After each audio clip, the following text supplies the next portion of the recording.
இனிய காலை வணக்கம். மகதிஷ்டையின் தினம் ஒரு யோகா. மகதிஷ்டையில் தினம் ஒரு yoga in daily simple yoga in Tamil. இந்த மகதிஷ்டை தினம் ஒரு யோகாவில் தினமும் உங்களுக்கு ஒரு ஆசனங்கள் செய்து காண்பிக்க வந்து கொண்டிருக்கிறார்கள். அநேகமாக இன்னும் ஒரு மாதம் இல்லாட்டினா 1.5 மாதம் 2 மாதத்துக்குள்ளே இந்த 365 நாளுங்கிறது பூர்த்தி ஆகுது. ஏன் என்ன காரணம்னா, ஒரு நாள் கூட விடாமல் இந்த பணியை செவ்வனே செய்து வரும் எங்களுடைய ஆசான்னு சொல்லலாம். அவர் தான் இதுக்கு மிகவும் கடுமையாக போராடி கஷ்டப்பட்டு இந்த எடிட்டிங் செய்து நாங்கள் சும்மா யோகா பண்ணிவிட்டு நாங்கள் போயிடுவோம். ஆனால் இந்த யோகாவை அவர் செய்முறை விளக்கங்கள் அனைத்து விஷயங்களையும் செஞ்சு அதை செயல்படுத்துறதுங்கிறது ரொம்ப கஷ்டமான விஷயந்தான்.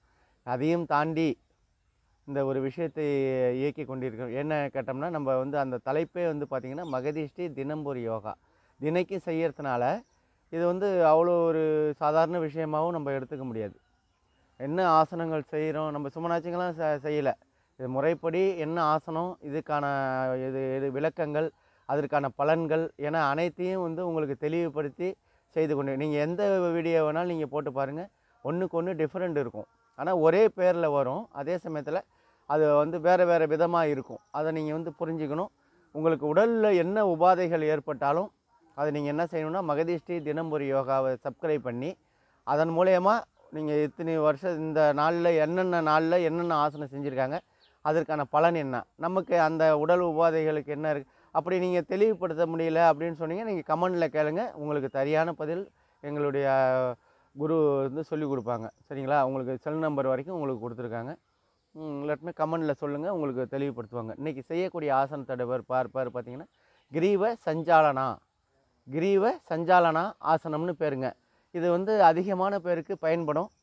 நீங்கள் பார்த்து பலனடையணும். ஏன்னா இப்போ ஆசிரியர்னு இருக்காங்கன்னு வச்சிங்களேன், நாற்காலியில் உட்காந்துருப்பாங்க, முன்னாடி டேபிள் இருக்கும். அதே போல் ஒரு ஆஃபீஸ்னு இருந்ததுன்னா நாற்காலியில் உட்காந்துருப்பாங்க, ஒரு டேபிள் இருக்கும். அதே போல் ஐடி ஃபீல்டில் பார்த்திங்கன்னா நாற்காலியில் உட்காந்துருப்பாங்க, ஒரு டேபிள் இருக்கும். இப்படி அவங்க உட்கார்ந்து செய்யக்கூடியவர்களுக்கு என்னென்ன பிரச்சனைகள் ஏற்படும் அப்படிங்கிறது உங்களுக்கே தெரியும். கழுத்து பிரச்சனைகள் ஏற்படும். அதாவது எல்லாமே இறுக்கமாயிடும். உங்களுக்கு புரியுதுங்களா? தோள்பட்டை வலி வரும், கழுத்தில் உள்ள நரம்பு பிரச்சனைகள் வரும். கழுத்து சமயத்தில் அவங்களால ரொம்ப செய்ய முடியாது, உட்காந்தே இருக்க முடியாது. அப்பேற்பட்ட சூழ்நிலையிலையும் அவங்க 8 மணி நேரம் வேலை செஞ்சு தான் ஆகணும். அப்படிங்கிற மாதிரி அவங்களுக்கான பயிற்சி தான் இந்த கிரீவ சஞ்சாலன ஆசனம். ஏன்னா இது என்ன செஞ்சு இப்போ உங்களுக்கு ஏற்பட்ட பிரச்சனைகளை தீர்க்கக்கூடியது தான் இது. இதை ஒரு 2, 3, 4 வகையாக கூட பிரிக்கலாம்.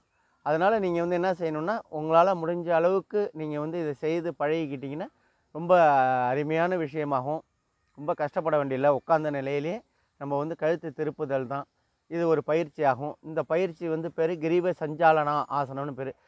சஞ்சீவினாலே உங்களுக்கு ஒரு மருந்து இல்லைங்களா?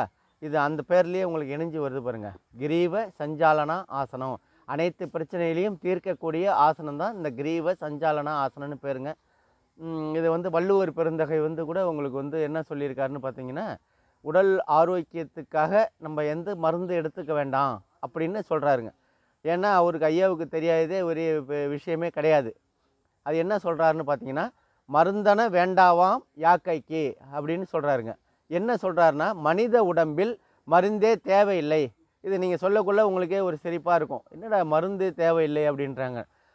ஏன் அப்படி சொல்கிறாருன்னு பார்த்தீங்கன்னா, மனித உடம்பில் மருந்தே தேவையில்லைன்னா எப்பொழுது அப்படின்னு பார்த்தீங்கன்னா, அருந்தியது அற்றது பேற்றி உணின். புரியுதுங்களா? அருந்தியது அற்றது பேற்றி உணின் என்கிற பொழுது. அதுக்கு என்ன அர்த்தம்னு பார்த்தீங்கன்னா, முன்பு உண்ட உணவு முழுமையாக செரித்த பின்பு, அதாவது நம்ம சாப்பிட்ட உணவு முழுமையாக செரித்த பின்பு அடுத்த வேளை உணவை எவன் ஒருவன் எடுத்துக்கொள்கிறானோ அவனுக்கு மருந்து தேவையில்லை என்று வள்ளுவர் பெருந்தகை உங்களுக்கு சரியான விளக்கமாக சொல்கிறாருங்க. அதனால் நமக்கு எப்போப்பொழுதெல்லாம் பசிக்கிறதோ அப்பொழுது உணவு உண்டால் நமக்கு மருந்து தேவையில்லை என்கிறதான் அர்த்தமாகும். இப்போ 3 வேளை தான் சாப்பிட்டுக்கிட்டு இருக்கோம். நம்ம 2 வேளை சாப்பிட்டாலும் அவங்களும் உடல் உயிரோடு இருப்பாங்க, ஒரு வேளை சாப்பிட்டாலும் உயிரோடு இருப்பாங்க, உண்ணா நோன்பு இருப்பவங்களும் உயிரோடு இருப்பாங்க.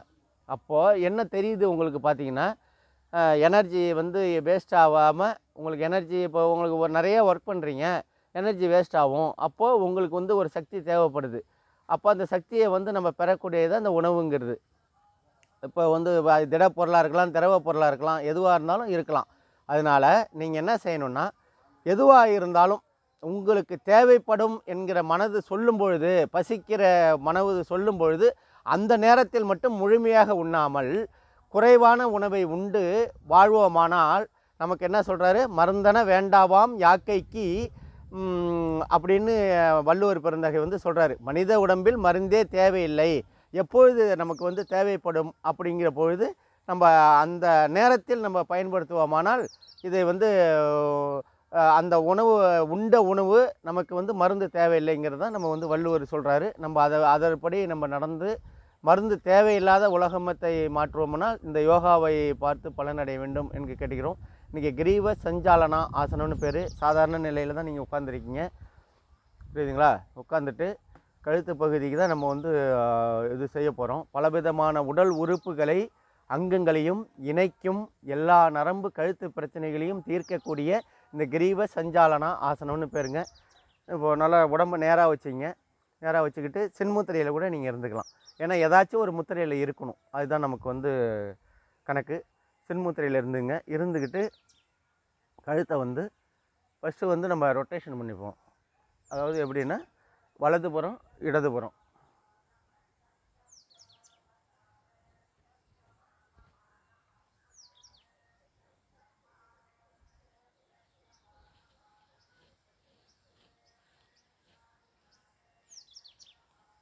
இது வந்து யார் செய்யக்கூடாதுங்கிறதையும் விஷயம் சொல்லுவேன். வயசானவங்க இது செய்யக்கூடாது, ஏன்னா மயக்கம் வரும்.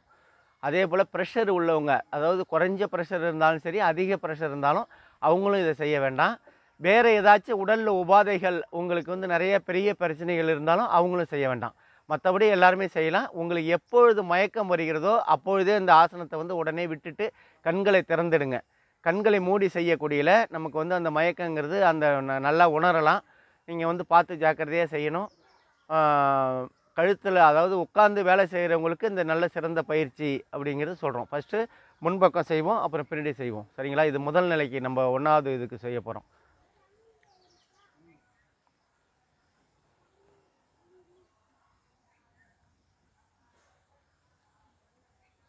இந்த தாவங்கட்டை வந்து நெஞ்சில் போய் இருக்கணும்.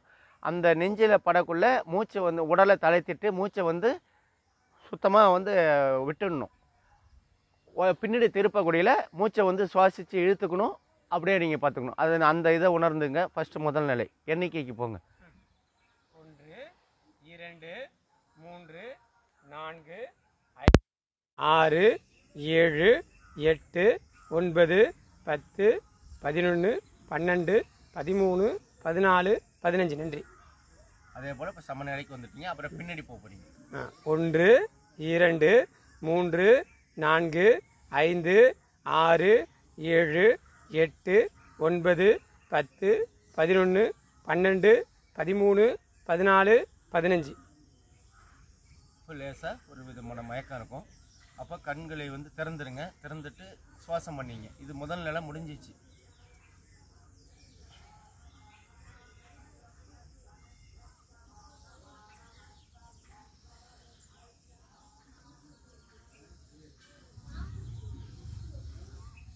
சாதாரண சுகாசனத்தில் இருக்கும்.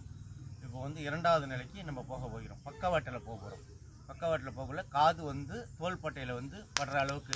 இப்போ உங்களால் பட முடியல அப்படின்னு பார்த்தீங்கன்னா பக்கவாட்டில் போக போகிறோம். நம்ம பக்கவாட்டில் போகக்குள்ள காது வந்து தோள்பட்டையில் வந்து பட்டுக்கணும். அதை வந்து பட முயற்சி பண்ணுங்கள். முயற்சி முடியலன்னாலும் கொஞ்சம் கொஞ்சமாக தான் செய்யணும். நீங்கள் இது இப்போ நம்ம செய்கிறது ஒரு நடை செஞ்சுருக்கோம், 2வது நடை செய்வோம், 3வது நடை செய்வோம். இதே போல் நீங்கள் 10 முறை செய்யணும். ஏன்னா டைமிங் வந்து இது யோகாவுக்கு வந்து டைமிங்கு தான். நம்ம பயிற்சிங்கக்குள்ளே 10 நடை செஞ்சால் தான், ஒரு 20 நிமிஷம் செஞ்சால் தான் இதுக்கான ஒரு முழுமையான பலன்கள் கிடைக்கும். இப்போ கண்களை மூடிங்க.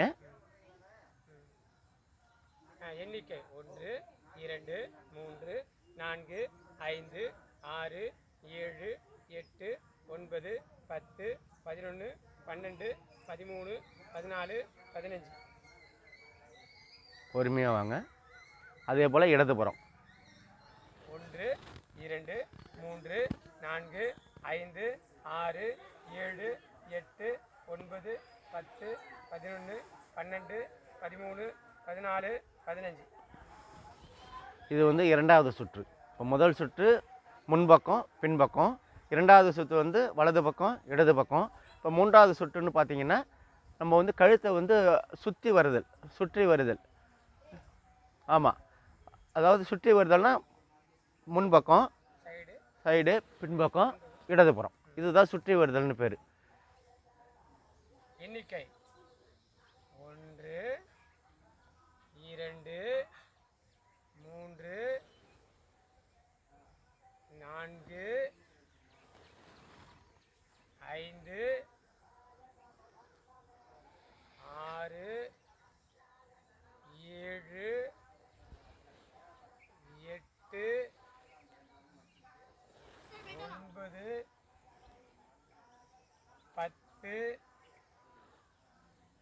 11 12 13. நன்றி. இப்பொழுது இது ஒரு வகை. இப்படி நீங்கள் டெய்லி இந்தமாரி செஞ்சுக்கிட்டே வரலாம். அதுக்கப்புறமேலுக்கு சாதாரணமாக கழுத்தை, இது வந்து 4வது முறை.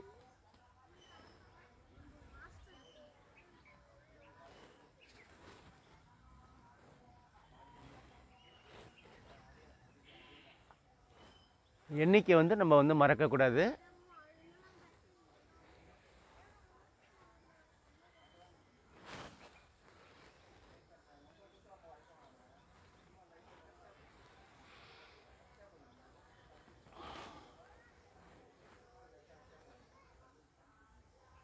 இப்பொழுது நம்ம வலதுபுறமும் இடதுபுறமும் சுற்றக்குள்ள மயக்கம் தானாகவே வருது.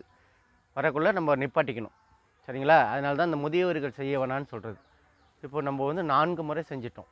இந்த 4 முறையும் நீங்கள் டெய்லி செஞ்சுக்கிட்டே வந்தீங்கன்னா என்னென்ன பலன்கள் கிடைக்குங்கிறத நம்ம இப்போ சொல்ல போகிறோம். இதுக்கு பேர் கிரீவ சஞ்சாலனா ஆசனம் அப்படின்னு பேருங்க. பலவிதமான உடல் உறுப்புகளையும் அங்கங்களையும் இணைக்கும் எல்லா நரம்புகளும் கழுத்தின் ஊடாகத்தான் கடந்து செல்லும். நல்லா புரியுதுங்களா? பலவிதமான உடல் உறுப்பு, என்ன உறுப்பு நம்ம உடம்புல இருக்கோ அனைத்து விதமான உறுப்புகளும் அங்கங்கள்னா உடல்களையும் இணைக்கும் நரம்புகள் கழுத்தின் ஊடாகத்தான் கடந்து செல்கின்றன. அப்போது இப்போ என்ன, யாருக்கு மேஜை மேலே உட்கார்ந்து நீண்ட நேரம் பணி செய்யும் கழுத்து தசைகளும் தோள்பட்ட இறுக்கம் இருக்குது பார்த்தீங்களா, அதுவும் இதெல்லாம் வந்து என்ன செய்யும், தளர்ச்சியாகி உங்களுக்கு வந்து இந்த வலி ஏற்படாமல் தடுக்கக்கூடும். இப்போ வந்து தலைப்பகுதி, கழுத்து பகுதி, தோல் பகுதி முதலிய பாகங்களின் இறுக்கத்தையும் இந்த விரைப்புத்தன்மைன்னு சொல்கிறோம் பார்த்தீங்களா, விரைப்பான தன்மை, அதையும் தளர்த்தக்கூடியதை இது ஒரு ஆசனமாகும். இந்த ஆசனம் செஞ்சிங்கன்னா யாராருக்கெல்லாம் தலைப்பகுதியிலையாக இருந்தாலும் சரி, கழுத்து பகுதியாக இருந்தாலும் சரி, தோள்பட்டையில் வலி ஏற்பட்டாலும் இந்த ஆசனத்தை நீங்கள் செஞ்சிங்கன்னா உங்களுக்கு வந்து உடல் அந்த வியாதியிலிருந்து, உடல் உபாதைகளிலிருந்து நீங்கள் வெளிப்படுவீங்க அப்படிங்கிறது தான் இந்த கருத்தாகும். இந்த கிரீவ சஞ்சாலனா ஆசனத்தை தினமும் நீங்கள் செய்து பழகுவோமானால் நமக்கு அனைத்து விதமான பிரச்சனைகளிலும் தீர்ந்து உங்களுக்கு உடல் ஆரோக்கியமாக இருக்கக்கூடும். அனைத்து விதமான நண்பர்களுக்கும், உட்கார்ந்து வேலை செய்யக்கூடிய அனைத்து நண்பர்களுக்கும் இது ஒரு சிறந்த ஆசனமாகும். இந்த ஆசனத்தை பார்த்து பயனடையுங்கள். மகதிஷ்டி தினம்பொரு யோகாவை பார்த்து பலனடையும் அனைத்து விதமான உள்ளங்களுக்கும் நன்றி. மீண்டும் நாளைக்கு ஒரு ஆசனத்துடன் சந்திப்போம். நன்றி, வணக்கம்.